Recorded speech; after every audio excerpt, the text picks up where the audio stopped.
Right. I think the basics are know what you want, and know, you know. So really, if you want an alternative technology vehicle, understand what it does and where you want to use it.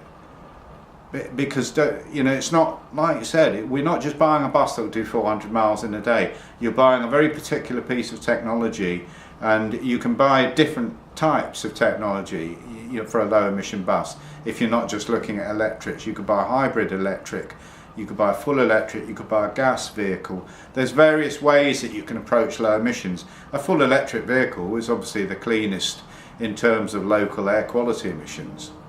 So, but there, scope out your project well, consult experts, and you know, inquire about ranges, and think it through before you just decide to go and buy vehicles.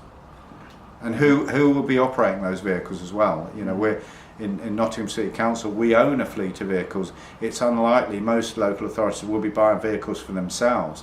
What they'll probably be doing is facilitating some funding for an operator to run a route using low emission vehicles.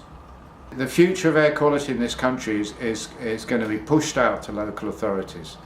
Now, local authorities need to make sure they've got the expertise to understand what they should do to deliver that. That's important.